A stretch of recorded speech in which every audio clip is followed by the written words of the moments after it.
ายสบายดีตอนแรงทุกคนตอนนี้เราอยู่กันบึงท่าหลวงแล้วทุกคนเนาะคลิปวิดีโอนี้เราซีพาทุกคนขี่รับชมบรรยากาศอ้อมเนาะอ้อมหนองบึงท่าหลวงเนาะมาเบิ่งว่าบรรยากาศตอนแรงเนาะว่าจะเป็นแบบไหนเนาะเราจะพาทุกคนมารับชมบรรยากาศเพราะว่ามันเป็นอย่างว่าเราจึงพาทุกคนมารับชมบรรยากาศดูเส้นนี้เนาะเพราะว่ามันมีเป็นงานแบบบูธเบียร์เฟสอย่างสักอย่างอะไรเนาะที่เขาเจ้าจัดขึ้นเนาะบ่แน่ใจว่าจะเป็นแบบใดเนาะเดี๋ยวเราจะพาทุกคนมารับชมบรรยากาศไปพร้อมๆกันเลยเนาะไปเดี๋ยวติดตามชมกันเลยเนาะทุกคนวันนี้เราออกมาสร้างนิดนึงเนาะทุกคนเนาะเลยฟ้าก็อยากมืดหน่อยนึงเนาะแสงก็บ่ค่อยนั้นปานใดเนาะเดี๋ยวเขาจะพาทุกคนมารับชมบรรยากาศตามเส้นทางน้ำกันเนาะว่าบรรยากาศจะเป็นแบบใดผู้คนจะหลายสักไหนเนาะ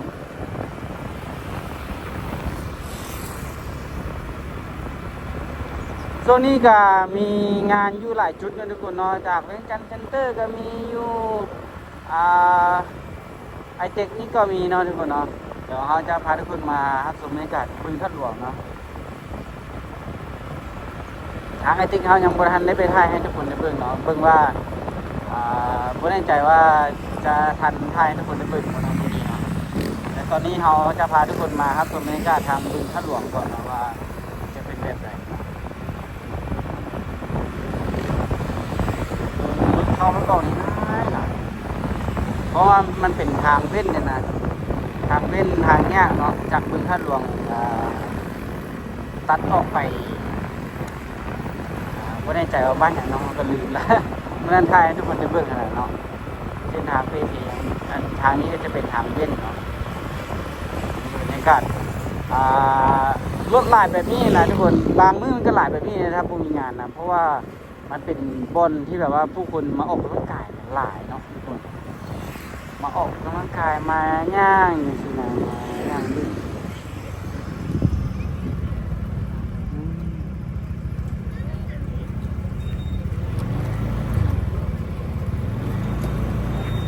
เดี๋ยวรุ่นก็มาหลายปัด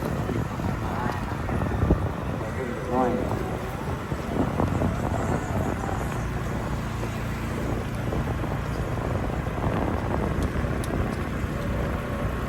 ต้นไม้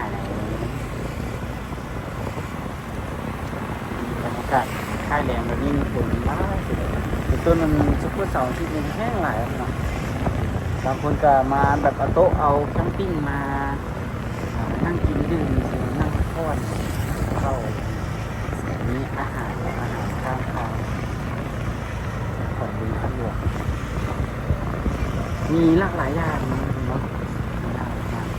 เราจะพาทุกคนที่อ้อมวนนี้เนาะมาชมบรรยากาศเริ่มกันนี่บริบทเห็นเป็นไง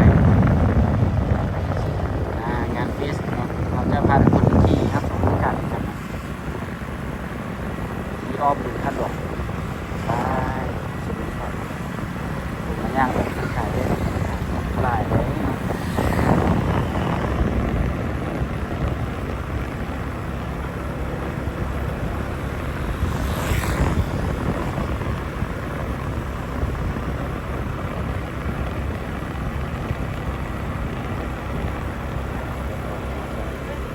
คู่ไปเลย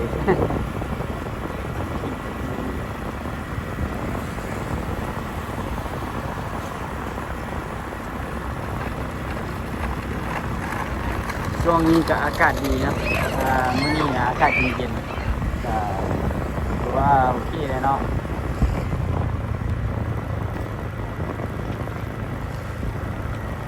ทางนี้ผมไม่แน่ใจว่าไปได้เพราะ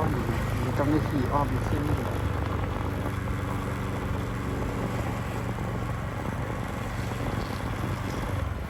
โอ้น่าจะบ่ให้ผ่านไปแล้วพระเจ้ามีแบบน่าจะเป็นเหมานะทุกคนเนาะนี่เนาะเป็นว่าสมรทานพื้นที่แบบว่าต้นแรงเนาะเขาเจ้าจะขี่รถซิ่งเนี่ยเฉพาะเด็กน้อยที่วันนี้เขาเจ้าก็เลยตันบอกให้รถเกี่ยวไปครับเนาะ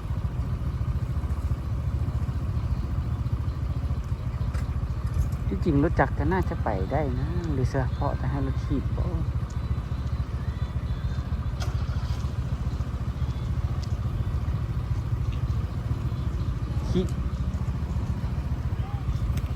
เดี๋ยวเราลองขี่เว้นทางนี้ดูเนาะเดี๋ยวเราจะขี่เว้นทางนี้เบิ่งว่ามันจะออกไปไกลบ่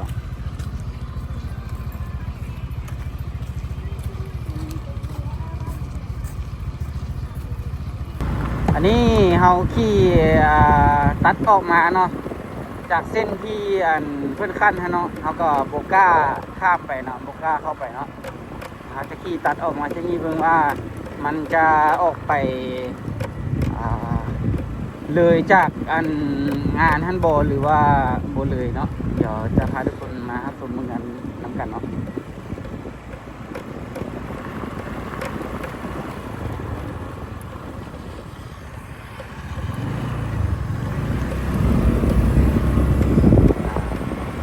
แล้วจะมาทอดทางมันก็สามารถเชื่อมต่อกันได้เนาะเพราะว่า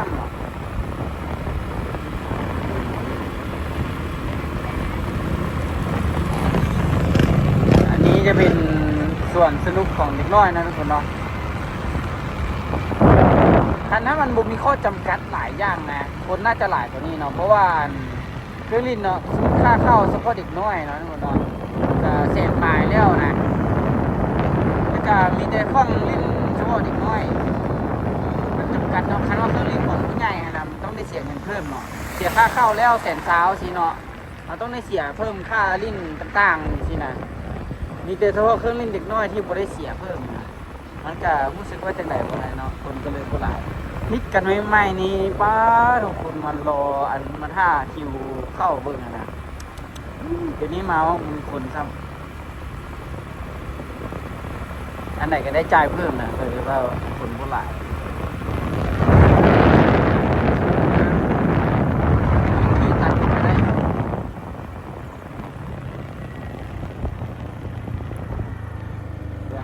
ขี่ตัดเข้าบนนี้บ่บนนี้ไปได้บ่เนาะ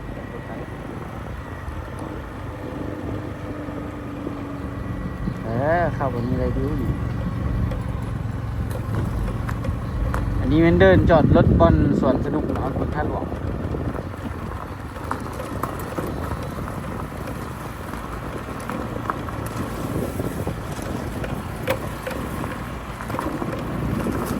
ขายเหล็กบรรยากาศขายเหล็ก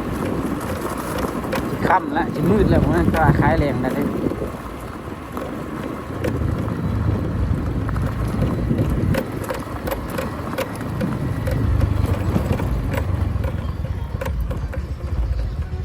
เดี๋ยวขอจอดแป๊บนึงนะก่อน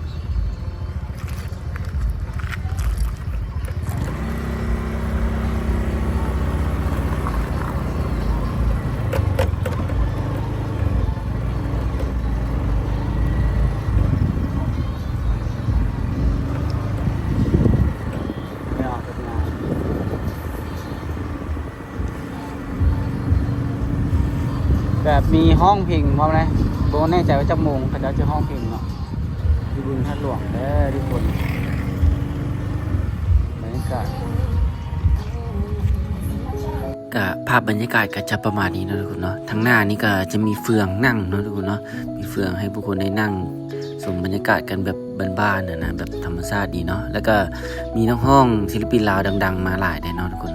บูฮูจังหมู่ที่เพิ่นจะห้องเพลงเนาะอันนี้ก็จะเป็นภาพบรรยากาศประมาณนี้นะเพราะเฮากับโบได้อยู่ถ่ายจนเนาะเพราะว่าเจ้าก็เปิดเพลงนะเดี๋ยวมันที่ลิขสิทธิ์นะอันนี้ก็จะมีข้างหน้าก็จะขายรถโซรถขายรถ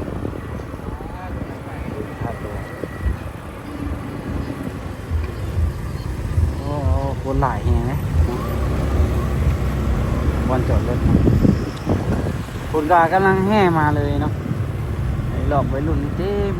มี3 จุดได้บอลลิ้นนะทุกคนนะมีเวียงจันทร์เซ็นเตอร์ก็จะเป็นโซนอาหารเนาะแล้วก็อยู่ไอเจ็กเนาะไอเจ็กจะเป็นโซนขายเสื้อผ้าขายอย่างมือสองนะงานตลาดโลกมือสองแล้วก็บึงท่าหลวงอย่างนี้เนาะมี3 บอลเนาะสามารถเที่ยวเลือกเลาะบอลลิ้นได้เลยเนาะมี3 บอลเนาะสำหรับเดือนนี้เนาะเดือน 5ปี 2025เริ่มต้นเดือนเลยมีกิจกรรมมีอย่างหลายแนวเนาะที่เพิ่นจัดขึ้นล่ะบรรยากาศโอ้สวยงาม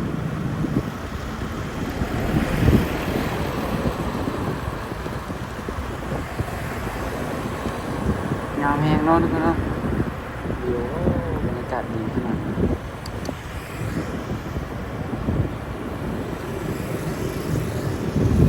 คือฝนสิตกแต่บ่แน่ใจว่าสิตกหรือบ่ตกคันฝนตกนี่คักสุดเนาะนี่เขาเริ่มจะขี่บนเกือบจะห้อมนึงเลยทุกคนเนาะข้ามขวาอีกขวานึงนี่น่าจะหอดแหละหอบนึง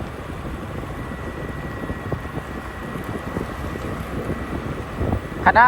ว่นงานนะครับถ้าเขาเจ้าบ่เปิดเพลงแบบให้มันติดลิขสิทธิ์นี่เขาจะถ่ายทุกคนได้เบิ่งหลายที่นี่เนาะเพราะว่าเขาถ่ายโดนบ่ได้เดี๋ยวติดลิขสิทธิ์ครับขอโทษขออภัยนำเนาะที่ถ่ายเก็บภาพบ่ได้หลายปานใดเนาะและนี้จะเป็นภาพบรรยากาศของท่าหลวงแล้วครับ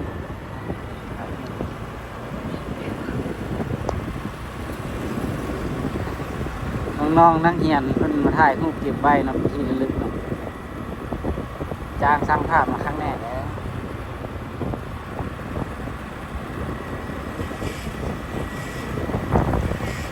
บอลรถออกมาเนาะก็ถือว่าเฮามาครบรอบรึ่งแล้วเนาะทุกคนมาเลาะบึงทัดหลวงณปัจจุบันนี้เนาะจะมีหลายอย่างเนาะอยู่วันนี้เนาะก็เพิ่นจัดกิจกรรมอยู่ตลอดเวลานะจะประมาณนี้สำหรับคลิปวิดีโอนี้นะทุกคนเนาะอย่าลืมกดไลค์กด Subscribe เพื่อเป็นกำลังใจและการติดตามคลิปวิดีโอต่อไปเนาะแล้วเจอกันในคลิปหน้านะทุกคนเนาะบ๊ายบายสำหรับงานนะทุกคนเนาะก็บ่แน่ใจว่าเพิ่นเปิดหาจากมือเนาะก็คาดว่าน่าจะประมาณอาทิตย์นึงได้เลยเนาะก็เริ่มตั้งแต่มื้อนี้เฮาถ่ายนี่ไปเนาะชาวบ้านมาเที่ยวมาลินได้นะทุกคนเนาะแล้วเจอกันคลิปหน้าทุกคนบ๊ายบาย